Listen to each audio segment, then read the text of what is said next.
Welcome back to another Zero Context Patreon Stark, advertising my Patreon content one out of context theater moment at a time. I spent most of the month completely slogging through Scorch Trials. Could I have gone faster with it? Yes, but why? Then I jumped into the actual last book of the Zodiac series, 13 Rising. Dude, Minho said, how are we going to find our way through this city with only 11 people? There could be hundreds of cranks in this place for all we know, thousands, and we don't have a clue what to expect from them. Newt let out a big breath. And that's all you can bug and think about? What about people who died, Minho? Jack's missing, so is Winston. He never had a chance, and he looked around. I don't see Stan or Tim either. What about them? I'm sorry, but what do you expect to do here? Bring them back to life? It's not going to do any good to sit and wallow about each person that you lost, and it's not going to do you any good if you get eaten by zombies. And if we do make it and it ends up that there's no cure for us, then I don't think I need to tell you what the consequence will be. Okay, but why are you taking your anger and frustration out on a bunch of children who've been kidnapped away from their homes, experimented on, tortured over and over, and then forced to do all of this nonsense? Go attack the government that's putting you through this malarkey. Tom then asked if she can tell him more info about what happened to put the world into such a state. She said that it happened a long time ago, but that she'll tell him what she can. Basically, there was this huge unpredictable sun flare that one day wiped everything off of the map around the equator. Well, the book doesn't dive that deep into it, but I want the author to know that there's a whole other side of the globe that was probably 100% untouched. People fled up or down, and obviously, since this is American-centric, Brenda said that she was up in Canada. They turn and run, which takes up way too much time.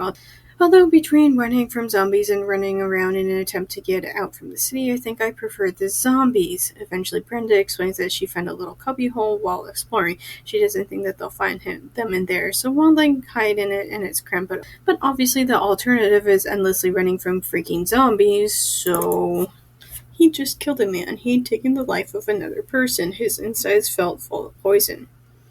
Anything inside of that man that might have made him human was long gone. In its place was a mindless monster set on death and destruction. You didn't kill a human, you killed a zombie who was trying to kill you. There are still countries, but they're more unified. Once the flare started spreading like crazy, they combined all their forces, technology, resources, whatever, to start up Wicked. They've set up this crazy elaborate testing system and have tried really hard to have quarantined areas. They slowed the flare down, but they can't stop it. I think the only hope is to find a cure. Hope you're right that they've done it, but if they have, they sure haven't shared it with the public yet. Considering that they're too busy running unethical experiments with literal children, I'm not surprised that they aren't sharing it. They sound like they'd sell their own mother out for one more bit of profit. How did we get into this piece of crap situation, she asked. It's not so much that I mind swearing, in case you couldn't fucking tell. My problem is mainly that the boys had invented their own swears in the first book, only for them to be dropped halfway through the second as Tom separated from the group and reintroduced to people outside the experiment. Context. Tom was shot in the shoulder. Someone held his hand. He tried to turn his head to look over it, but it sent a fresh wave of agony shooting down his spine. He didn't need to see. It was Brenda. I realize right now that Brenda is a replacement goldfish for Teresa. What a fucking piece of shit author. I'm not even sorry for saying it. He seriously thinks that women are somehow interchangeable and that their sole mission in life is to be the nursemaid to men's agony.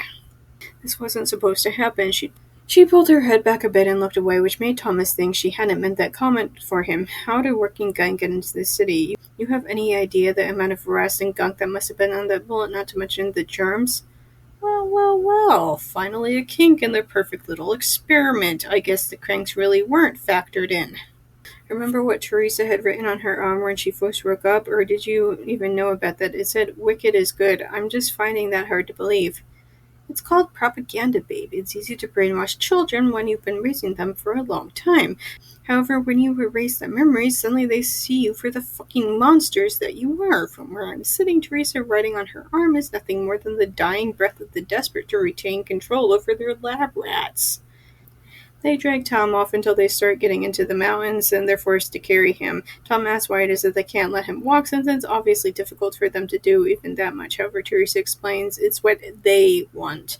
The only thing Tom can think about is how they must be doing this because of Wicked. The other girls complain about Teresa telling him this, but Teresa's like, if we're gonna kill him, then it doesn't matter. Despite the fact that Tom promised to tell the girls what he knew, he instead spends a page and a half arguing about why being ordered to kill him is nothing but a test to see if you can think for yourself. It's seriously maddening, if only because Tom is kind of the main character. I doubt that they'd kill him anyway. Once again, I feel like the author wrote himself into a corner and decided to pull some nonsense in order to get himself out. Well, most of our trip has been through underground tunnels. That's why you didn't see us in the desert. The first thing we were supposed to do was that weird thing where you and Teresa spoke in that building on the south side of the city, remember? Thomas's stomach fell. She'd been with her group at that point. Yeah, I remember. Well, you probably figured it out, but all of that was an act. Kind of a prepper to give you some false security. She even told us that they somehow controlled her long enough to make her kiss you. Is that true? Thomas stopped walking, bent down, and put his hands on his knees. Something had sucked the breath right out of him. That was it. He'd officially and completely lost any trace of doubt. Teresa had turned against him, or maybe she had never really been on his side. And yet she somehow managed to break out of it long enough to tell Thomas to run. Read the room, buddy. She's fighting against their hold every goddamn step of the way. She's probably trapped inside of her mind, internally screaming in agony as they force her to do all of this nonsense. Take a look while I watch him. Don't try anything, Thomas. I'm pretty sure what they have planned for you is easier than getting stabbed to death. So, here's the thing that gets me. Why did they go to such lengths to airlift Tom out of the experiment, use what was probably expensive medical stuff and the experience of doctors, if they were only going to kill him anyway? Like, I'm waiting for all the pieces to fit together, but right now this is nothing more than a jumbled mess of nonsense. However, before they can get into any details, they are reminded that they have about 5 hours left of their 2-week deadline to cross the desert and return to the safe house for the vaccine. Teresa says that they can see out onto the other side of the mountain, and there doesn't appear to be anything out there, but that they're going to have to try regardless. Group B is leading the way, but A isn't too far behind them. They're really going to have to book it, so they all get going. She tells Tom to be quiet and not ask any more questions until she finishes her explanation. She says that all of this was calculated, including her and Eris being in a coma, as well as Teresa meeting with Tom earlier in the book. However, literally none of what she says makes a lick of sense. Mainly, why? Why go to all of this trouble to set all of this up? What is Wicket getting out of this? When Tom expresses a fraction of this, Teresa says she doesn't know. Again, these literal children are being used as lab rats for an unknown organization, simply because she knows a bit more than Tom doesn't. Somehow makes her more aware of what the big picture is. And look, it's not so much that I mind a bit of build-up and suspense, but we are in freaking page 269 out of 299 of the most boring dystopian novel that I've ever had the misfortune to read. Page after page, chapter after chapter has been the kids marching across the goddamn desert. Get to the point! Lightning strikes at the pot, however, they're all convinced that the only thing that they have to do is wait around for time to run out. We're literally subjected to Tom telling everybody how much time is left until the timer runs out. It's as freaking tedious as you might expect. Their hope is that the pods will go back into the earth, taking them with it. From there, they can go about their lives free from Wicked. Who are these two people? Thomas jerked away from Teresa to see who'd shouted it. It was a man with short red hair holding black pistol pointed at Brenda and Jorge, who sat next to each other, shivering and wet and bruised. Somebody answer me, the man yelled again. Thomas spoke up before he could think about it. They helped us get through the city. We wouldn't be here if it weren't for them. The man stumped his head towards Thomas. You picked them up along the way? Thomas said, not liking where this is going. We made a deal with them, promised they'd get the cure too. We still have fewer people than we started with. Doesn't matter, the man said. We didn't say you could bring citizens.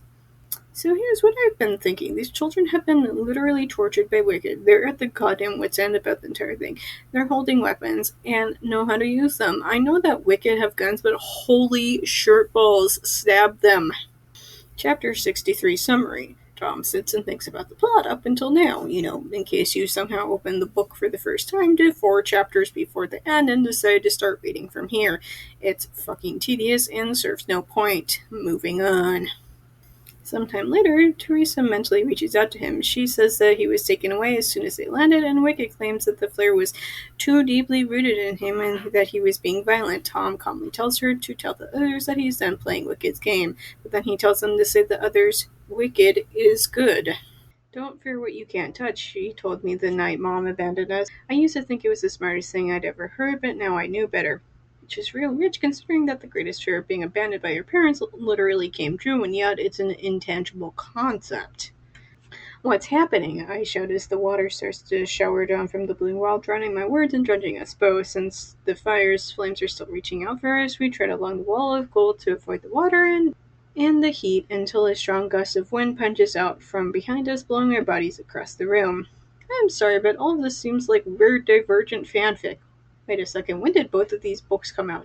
Divergent, 2011, 13 Rising, 2017. Yeah, that checks out. This is 100% fanfic. They continue to run around in their shared dreams. However, I find that since literally not one single second of this is actually important, I don't give a shit. Moving on. Well, I know that you need time to recover, but this space needs you, he says, and even from a few paces away, I can see the vulnerability softening his incredible eyes. The House has unanimously voted that when you recovered, you would be the leader and tiebreaker for Operation, reinstating the power of the Wandering Star position, so I'd like to get you caught up on everything as soon as you feel up to it. The base needs you for what? Every single time that she's tried to use her title to get her way, people have openly laughed in her face and told her that it was an honorary title that meant nothing.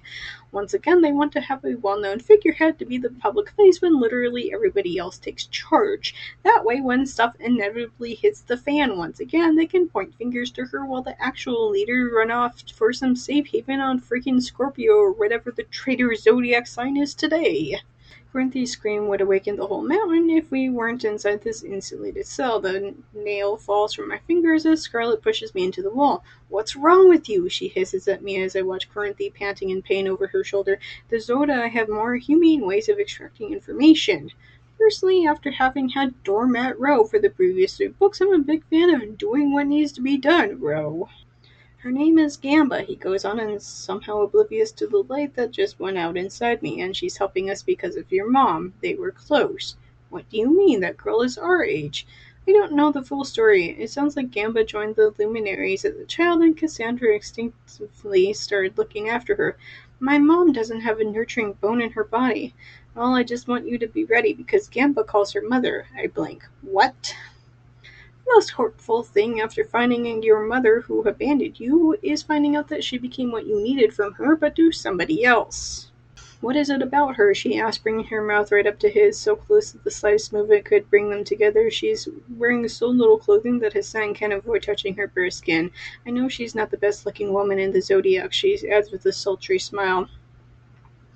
Yeah, here's the problem with that. You're trying to be a homewrecker right now. That's seriously not cool, and that makes you super ugly on the inside.